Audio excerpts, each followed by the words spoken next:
விஜயமங்கலம் பகுதியில் பரப்புரை முடித்து அனைத்து பகுதியிலும் சிறப்பாக படைப்பு முடிச்சாச்சு.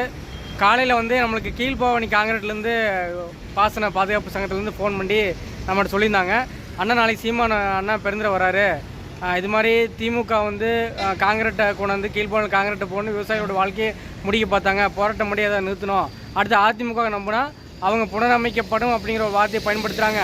அதாவது நாம் தமிழர் கட்சி சொல்கிற மாதிரியே அந்த மண் கால்வாயாக இருக்கும். செறிவூட்ட நீர் ஊட்டத்திட்டத்துக்காக ஈஸ்வரன் ஐயா அவர்கள் மண் கால்வாயை கொண்டது அதே மாதிரி இருக்கானோ, தேவைப்படும் பகுதியில் மட்டும் புனரமைக்கான ஒரு தெளிவான அறிக்கையை கொடுத்து சொல்லி பேசுங்க. அது நம்மகிட்ட சொல்லி என்னங்க பண்ணுறது? நம்மளுடைய கோரிக்கையாக தான் தடுப்புச்சோறு என்பது பனை மரத்தை வச்சு அது மூலம் தடுப்புச்சோறுவாக இருக்கிற ஒரு மரத்தை வெட்ட மாட்டோம். அந்த மரங்கள் வாழ்வதை கால்வாய் அதன் மூலமாக விவசாய வேளாண்மை விளைய வைத்து இங்கே குடிநீர் பெருக்கிறதுக்காக தான் கால்வாய், வேறு எதுக்கு அது காங்கிரட்டு போட்டது எல்லாமே முடிஞ்சு போயிடும். அந்த கொள்கையில் நாங்கள் தெளிவாக இருக்கிறோம், வேறு ஆட்டையும் போய் எதுவும் சொல்ல முடியாத மாதிரி முன் வச்சோம். விவசாயிகள் அவங்களும் ஒன்றும் பண்ண முடியாது.